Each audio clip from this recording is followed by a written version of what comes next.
Part 6 की शुरुआत वहीं से होती है जहाँ पिछला एपिसोड खत्म हुआ था। यान अपनी कार से हिजू के कार को रोक लेता है, जिसके बाद इन सभी को रॉयल हॉस्पिटल ले जाया जाता है। इधर क्वीन मदर को भी एक्सीडेंट की खबर मिलती है तो वो तुरंत रॉयल हॉस्पिटल पहुंच जाती है। बाहर उसे मिन मिलता है तो उससे पूछती है कि राजा कैसे और ये अटैक उन पे कैसे हुआ। मिन उससे कहता है कि कोई बड़ी बात नहीं है, बस छोटी मोटी खरोच आई है। देन वो अपने बेटे को देखने जाती है जहाँ वो मिन से यान के बारे में पूछती है तो मिन बताता है कि वो अभी सर्जरी रूम में है, उनके लेफ्ट शोल्डर पे काफी चोट आई है। तभी मिन को एक सिक्योरिटी हेड बाहर बुलाता है जहाँ वो उसे बताता है कि इस एक्सीडेंट की फोटोज काफी इंटरनेट पे डाली जा रही है और लोगों को पता चल चुका है कि वो कार मिस हिजू की है, क्योंकि कोरिया में वो कार सिर्फ एक ही है। तो मिन उससे हिजू के बारे में पूछता है तो सिक्योरिटी हेड कहता है कि वो अभी बेहोश है पर उन्हें भी कोई बड़ी चोट नहीं आई है। अब उनकी ये सारी बातें क्वीन मदर सुन लेती है तो आकर इनसे पूछते है कि हिजू का इनसे क्या लेना देना है, क्या राजा साहब हिजू की कार में थे। जो सुन वो गुस्से में जाने लगती है तो मिन उसे रोकता है और कहता है कि आपको अभी कुछ भी नहीं करना चाहिए, क्योंकि लोगों को अब तक पता है कि हिजू की कार का एक्सीडेंट हुआ है। अगर लोगों को पता चला कि उस कार में राजा साहब थे और उन्हें बचाने के लिए ग्रैंड प्रिंस ने एक्सीडेंट किया, इतना सारा इंफ्रास्ट्रक्चर डैमेज किया, तो सोचिए इन सब में नाम किसका आएगा, राजा साहब। इसलिए अभी कुछ ना करना ही बेहतर है। क्वीन मदर कहती है कि क्या तुम उस लड़की को बचाने के लिए सब कर रहे हो। मिन कहता नहीं,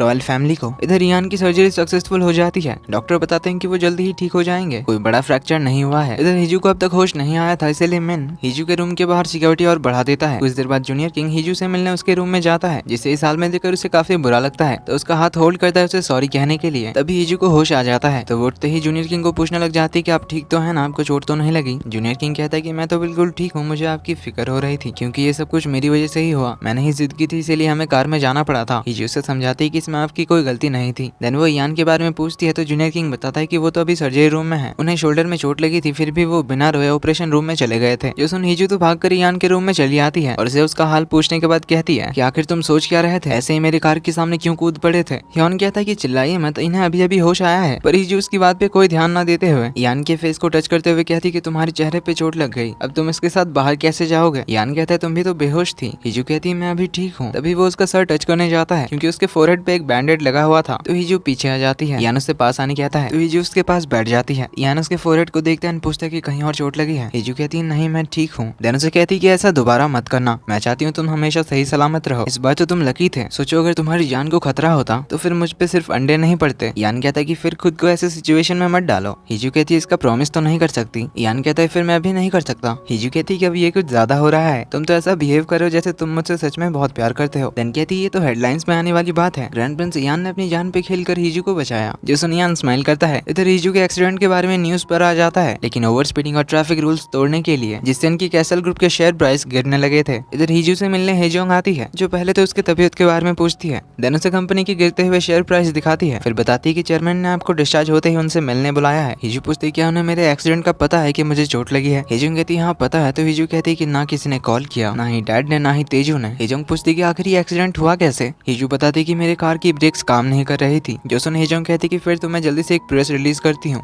कार के डैश कैम के फुटेज के साथ। इसके लिए हिजू उसे मना कर दिया, बताती है कि उस टाइम कार में मेरे साथ राजा साहब थे इसलिए हम डैश कैम का फुटेज नहीं डाल सकते। हेजोंग तो परेशानी हो जाती है, कहती कि आपको सीरियसली ये दोबारा सोचना चाहिए। हिजू कहती क्या मतलब। तो हेजोंग बताती कि ये शादी, आपको ये शादी कैंसिल कर देनी चाहिए क्योंकि जब से आपने ये डिसाइड किया है तब से आपके साथ कुछ न कुछ गलत हो ही रहा है। हिजू कहती है पर यान ने ही मेरी जान बचाई। हेजोंग कहती कि आखिर ये चल क्या रहा है, आप लोग कुछ ज्यादा ही नहीं कर रहे हैं। आई मीन 3 साल बाद आप लोग डिवोर्स तो ऐसे ही लेने वाले हो। अब ये बात तभी वहाँ मिन सुन लेता है तो हेजोंग बाहर चली जाती है। मिन हिजू से पूछता है कि आखिर ये सब क्या झूठ था। हिजू कहती है पूरी तरह से झूठ नहीं कहूंगी पर ये कॉन्ट्रैक्ट मैरिज टाइप जिसमें लोग अपने अपने फायदे के लिए शादी करते हैं, जो कोई बड़ी बात नहीं है। मिन कहता है पर क्या तुम्हें पता भी है पैलेस के साथ इन्वॉल्व होने में कितना खतरा हो सकता है। हिजू कहती है मैं ठीक और मुझे पता है, मैंने सोच समझ कर ही यान को ये प्रपोज किया था। जो सुन मिन हैरान होता है तो हिजू कहती है मेरे पास सब कुछ है बस एक स्टेटस नहीं है। मिन कहता है क्या तुम सिर्फ स्टेटस के लिए उसे शादी कर रही हो। हिजू कहती हाँ और क्या होगा। इसमें मिन कहता है कि फिर मुझसे करो, ये शादी मुझसे करो। इधर क्वीन मदर राजा साहब को पैलेस ले आती है जबकि डॉक्टर ने जूनियर किंग को रेस्ट करने कहा था, पर क्योंकि यान को अपनी रॉयल ड्यूटीज पूरी करने के लिए पैलेस लौटना पड़ा तो क्वीन मदर नहीं चाहती कि लोग इस बारे में गॉसिप करें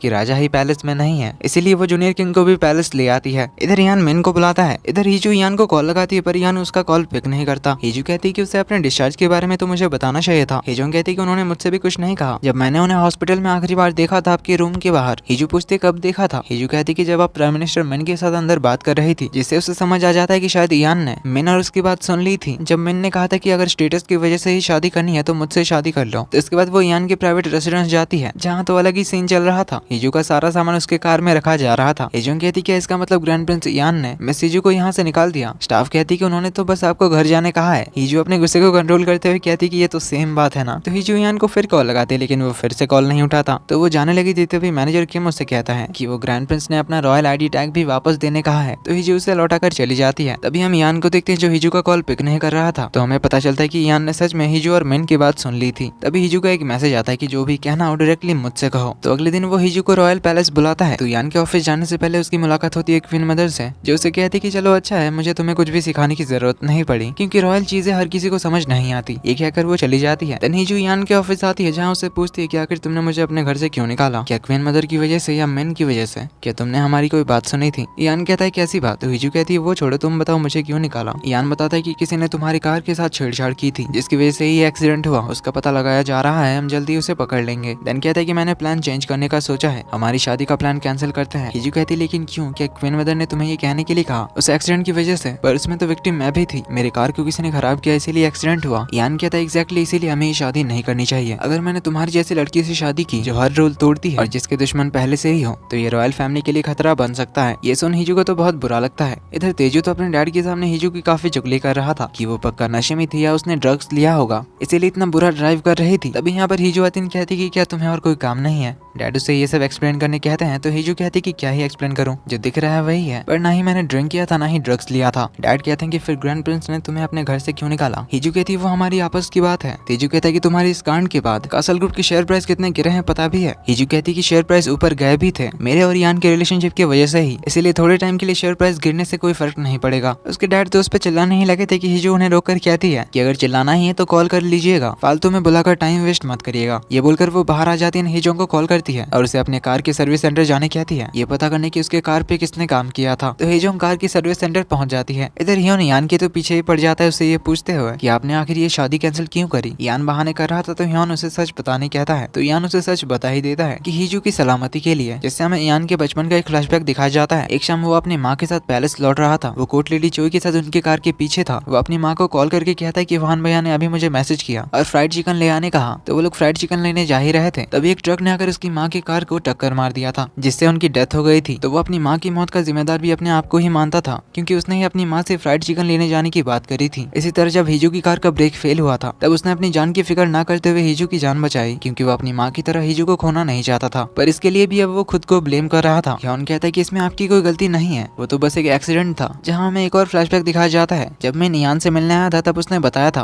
कि हिजू की कार के साथ छेड़छाड़ की गई थी और जिसने भी किया था उसने ये जानबूझकर किया था। हम पता कर रहे हैं कि उनका टारगेट राजा साहब थे या फिर हिजू, पर तब तक मैं चाहूंगा कि आप हिजू को प्रोटेक्ट करें, इसीलिए प्लीज आप उसे पैलेस से दूर रखिए। तो कमिंग बैक टू प्रेजेंट, यान बताता है कि हिजू को प्रोटेक्ट करने के लिए मैंने ये शादी कैंसिल करने का फैसला किया है। तो वो ह्योन से हिजू के लिए एक गिफ्ट प्रिपेयर करने कहता है। देन हमें पैलेस में होने वाले एक इवेंट के बारे में पता चलता है जिसे इनर कोर्ट बैंकेट कहते हैं, जिसमें सिर्फ रॉयल फैमिलीज और नोबल फैमिलीज की महिलाएं शामिल होती हैं, जिससे उनका काफी नाम बढ़ता है। तो ह्योन हिजू के लिए भी उसी का एक इन्विटेशन लाया था। हिजू कहती है पर इसमें तो सिर्फ रॉयल वुमेन और नोबल वुमेन आ सकते हैं। ह्योन कहता है ऐसा कोई क्राइटेरिया नहीं है। हिजू कहती है पर 600 सालों से तो ऐसा ही होता आ रहा था। ह्योन कहता है चेंज तो धीरे धीरे ही आता है ना। हिजू कहती है ओके, पर अचानक से मुझे क्यों इन्विटेशन मिल रहा है। ह्योन कहता है कि हाल ही में आपने काफी कुछ बुरा एक्सपीरियंस किया और ग्रैंड प्रिंस यान के साथ आपके ब्रेकअप का भी न्यूज जल्द ही आने वाला है, तो पैलेस आपके ब्रेकअप का कारण नहीं है, इसीलिए आपको बुलाया गया। हिजू कहती है अच्छा, तो फिर पब्लिक के सामने अच्छा बनने के लिए ये सब किया जा रहा है। देन ह्योन उसके लिए एक ड्रेस भी लाया था जिसे दांगी कहा जाता है, जो पिंक कलर का था। ह्योन बताता है कि क्वीन मदर व्हाइट पहनने वाली है, इसलिए अच्छा होगा अगर आप ये पहन कर आए। हिजू तो आने के लिए मना कर देती है, जो सुन हिजोंग और ह्योन दोनों हैरान होते हैं। ह्योन उसे बताता है कि इससे आपको काफी सारे नए अपॉर्चुनिटीज मिलेंगी, आपके बिजनेस के लिए काफी अच्छा होगा और ये भी कंफर्म होगा कि आपका और ग्रैंड प्रिंस यान का ब्रेकअप बुरे टर्म पे नहीं हुआ है। हिजोंग कहती है आप तो हमेशा से ये इनवाइट चाहती थी ना। हिजू कहती है वो हमारी शादी की बात आने से पहले था। ह्योन कहने ही जा रहा था कि ग्रैंड प्रिंस यान ने पर्सनली ये रिक्वेस्ट किया है। हिजू नो थैंक यू कहकर उसे भगा देती है। तो ह्योन आकर यान को ये बताता है। तो हमें पता चलता है कि हिजू से मिलने से पहले क्वीन मदर यान से मिलने आई थी। क्वीन मदर कहती है कि तुमने हिजू को अपने घर से निकाल दिया, आखिर तुम करना क्या चाहते हो। यान कहता है मैं उसे प्रोटेक्ट कर रहा हूँ, रॉयल फैमिली से नाम जोड़ने के बाद उसके साथ काफी बुराई हो रहा है, इसलिए उसकी सेफ्टी के लिए मैंने ये किया है। इस पे क्वीन मदर कहती है कि फिर ये इंश्योर करना कि रॉयल फैमिली के साथ उसका नाम जुड़ा ना रहे। इस पे यान कहता है कि मेरा भी यही इरादा है, मैं हिजू के साथ अपनी शादी कैंसिल कर रहा हूँ, पर इसके बदले आपको उसे इनर कोर्ट बैंकेट में इनवाइट करना होगा क्योंकि मैं नहीं चाहता मेरी वजह से उसे कोई प्रॉब्लम हो। Coming back to the present, यान हिजू को पैलेस आने का समन भेजने कहता है, जिसको भी हिजू मना कर देती है। हिजोंग कहती है कि आखिर आप अपसेट क्यों हैं, आखिर ये सब नाटक ही तो था। हिजू कहती थी पर ये स्ट्रिक्टली कॉन्ट्रेक्चुअल था। हिजू कहती मुझे तब एक लीगल कॉन्ट्रैक्ट पे साइन करा लेना चाहिए था। जिसके बाद हिजू को काफी बार कॉल आता है यान से मिलने के लिए, लेकिन हिजू तो हर बार मना कर रही थी। यान कहता है इसे हो क्या गया है। यान कहता है आपने ही उसे डंप किया तो क्या वो सामने से आपका वेलकम करेगी। इधर उस कार सर्विस सेंटर से उस मैकेनिक की कोई खबर नहीं मिलती जिसने हिजू की कार पे काम किया था। तो हिजू सर्विस सेंटर के सामने वाले कन्वीनियंस स्टोर पे चेक करने कहती है कि उसने कुछ ना कुछ तो स्टोर से लिया ही होगा। तभी यान का उसे मैसेज आता है। तो अगले दिन वो यान से मिलने जाती है, जहाँ यान उसे कहता है कि आखिर तुम इनर कोर्ट बैंकेट में आना क्यों नहीं चाहती, क्या तुम्हें डर लग रहा है। डोंट वरी, मैं सब कुछ प्रिपेयर कर दूंगा। हिजू कहती क्यों, मैं तो हर रूल तोड़ती हूँ ना और हर कदम पे मेरे दुश्मन है। यान कुछ कहने जाता है पर हिजू कहती है फिर मुझे रीजन बताओ जिसपे मुझे बिलीव हो। तुमने अपनी जान खतरे में डाली मुझे बचाने के लिए, पर फिर अब हमारी शादी कैंसिल कर रहे हो, तो फिर मुझे इनर कोर्ट बैंकेट में क्यों बुला रहे हो। यान कहता है मैं बस तुम्हें प्रोटेक्ट करने की कोशिश कर रहा हूँ, हमारी एंगेजमेंट तक नहीं हुई है और इतने में ही तुम पे अटैक्स हो रहे हैं। हमारे ब्रेकअप की न्यूज बाहर आते ही और भी कुछ बुरा हो सकता है, इसीलिए उससे पहले मैं चाहता हूँ तुम इनर कोर्ट बैंकेट में शामिल हो। मैं बस चाहता हूँ तुम पे कोई खतरा ना आए। तो क्या ये मानना तुम्हारे लिए इतना मुश्किल है। हिजू उसे डरपोक कहकर उठ जाती है और पीछे रखा हुआ बो एंड एरो उठाती है और बाहर उसके बिल्ली पे निशाना लगाकर कहती है कि तुम्हें कैट्स बहुत पसंद है ना, तो उन्हें बचा कर दिखाओ क्योंकि मैं उन पे अटैक करने वाली हूँ। जो सुनकर ही यान उठकर उससे धनुष छीन लेता है, जिससे उसके हाथ में चोट भी लग जाती है। तो हिजू उसका हाथ होल्ड करती है और कहती है कि ऐसे प्रोटेक्ट किया जाता है, मुश्किलों का सामना करके, फाइट बैक करके, पीछे हटकर नहीं। ये बोलकर उसके हाथ में एक कपड़ा बांध देती है। यान कहता है तुमने झुकना सीखा ही नहीं है ना, पुष्पा भाव की फैन लगती हो। हिजू कहती है और तुमने सिर्फ झुकना ही सीखा है, इसीलिए तुम अपने से नीचे वालों से भी हार जाते हो। मैंने बस तुमसे तुम्हारा स्टेटस मांगा है, दुनिया से छुपने के लिए कोई जगह नहीं, इसीलिए किसी और के कहने पे उनके सामने मत झुको, ना कभी पीछे हटना और ना कभी कॉम्प्रोमाइज करना। इस तरह से तुम्हें और मुझे जो चाहिए वो मिलेगा। शाम को ह्योन यान के हाथ में बैंडेड लगा देता है कि चाहे कुछ भी हो पर मिस हिजू को आपको चोट नहीं पहुंचाना चाहिए था। माना प्यार और जंग में सब कुछ जायज है, पर ये कुछ ज्यादा नहीं हो गया। उन्होंने तो इस बार लाइन क्रॉस कर दी। यान कहता है उसने कोई लाइन क्रॉस नहीं की, उसने तो तीर छोड़ा भी नहीं था, बस मुझे समझाने के लिए वो किया। इधर हिजू के एम्प्लॉइज को उस कन्वीनियंस स्टोर के सीसीटीवी से वो आदमी दिख जाता है जिसने कुछ सामान लेकर कैसल पे से पे किया था। अब कैसल पे आता था तेजू के अंडर में, इसीलिए हिजू से मदद मांगने जाती है। कैसल पे के डेटा के जरिए उस आदमी का पता लगाने कहती है। इधर हम मेन को देखते हैं जो हिजू की बातों को याद कर रहा था। जब उसने हिजू को कहा था कि तुम मुझसे शादी कर लो, तब हिजू ने कहा था मैं तुमसे क्यों शादी करूं। मेन कहता है अगर स्टेटस के लिए ही शादी करनी है तो मुझसे कर लो, ऐसा भी तो नहीं है तुम दोनों एक दूसरे से प्यार करते हो। हिजू कहती है तुम सिर्फ 5 साल के लिए प्राइम मिनिस्टर हो, उसके बाद कोई गारंटी नहीं कि तुम फिर से रहोगे। पर यान अलग है,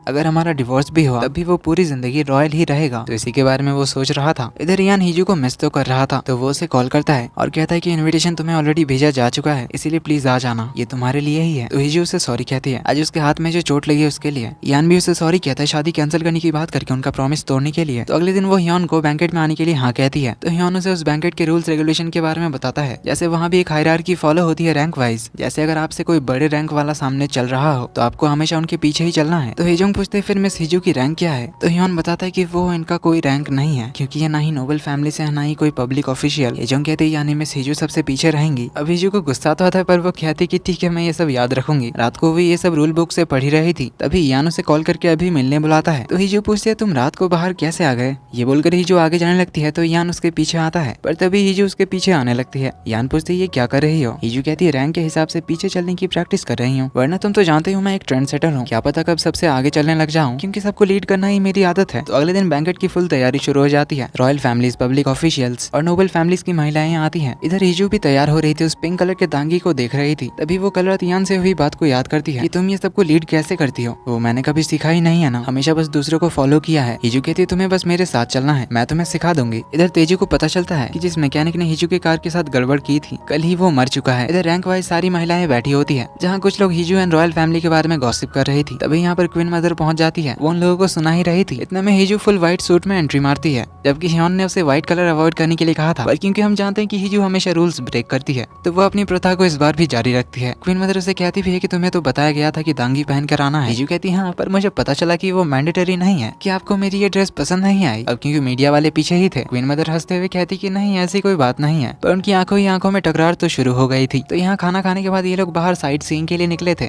जहाँ हिजू सबसे पीछे खड़ी थी। अब धूप थी इसलिए हिजू को गर्मी तो लग रही थी, जो देखकर क्वीन मदर थोड़ा और आगे चलने कहती है। तभी हम दूसरी साइड से ग्रैंड प्रिंस यान को आते हुए देखते हैं। तो वो हिजू के पास आकर कहता है कि लो मैं आ गया तुम्हारे साथ चलने के लिए, तो अब मुझे सिखाओ सबको लीड करना। तो हिजू उसका हाथ होल्ड करती है और दोनों सबके बीच में से चलते हुए सामने की ओर आते हैं। यान अपने मन में कहता है कि अब ना मैं झुकूंगा, ना पीछे हटूंगा, ना कॉम्प्रोमाइज करूंगा। जिसके साथ ये एपिसोड यहीं खत्म होता है। पर हमें एक एपिलॉग सीन दिखाया जाता है इनके हाई स्कूल टाइम का। तो उस आर्चरी मैच को जीतने के बाद हिजू प्रैक्टिस कर रही थी, तब यान उसे छुप कर देख रहा था। हिजू के पीछे मुड़ते ही वो छुप जाता है, लेकिन हिजू ने उसे देख लिया था तो वो बाहर की ओर आती है तो यान एक्टिंग करता है जैसे वो बाहर से आ रहा है। हीजू उसे ग्रीट करके बाहर जाने लगी थी तो यान उसे रोककर कहता है कि तुमने मैच में काफी अच्छा किया। हीजू कहती क्या आपको इसका क्रेडिट चाहिए? यान कहता है मैंने कब कहा, मैं तो बस तुम्हें कॉम्प्लीमेंट दे रहा था, क्या तुम्हें इतना भी समझ नहीं आया? हीजू कहती शायद नहीं। ये बोलकर वो जाने लगी थी पर फिर वापस आके सर झुकाकर ग्रेट करके चली जाती है। अब भाई को उससे बात करनी थी पर उसे कोई बहाना सूझा ही नहीं उसे रोकने का, इसीलिए वो अंदर चला आता है जहाँ ऑलरेडी मिन थान उसे ही देख रहा था। यान उससे पूछता है तुम यहाँ कब आए? मिन कहता है मैं तो यहाँ तब से था जब आप छुप कर हीजू को देख रहे थे। तो यान आकर उससे पूछता है कि क्या तुम दोनों क्लोज हो? मिन कहता है हाँ काफी क्लोज, हम तो सेम डॉर्मेट्री में ही रहते हैं। यान पूछता है वैसे वो कैसी है? मिन कहता है बहुत ब्यूटीफुल। जो सुन यान स्माइल करते हुए कहता है हाँ वो तो है। जो मिन के सामने क्या कर वो थोड़ा ऑकवर्ड हो जाता है। एंड इसी के साथ एपिसोड यहीं खत्म होता है। तो ये वीडियो पसंद आए तो वीडियो को लाइक एंड हाइप करना। मिलते हैं अगले एपिसोड में, तब तक के लिए take care and bye bye.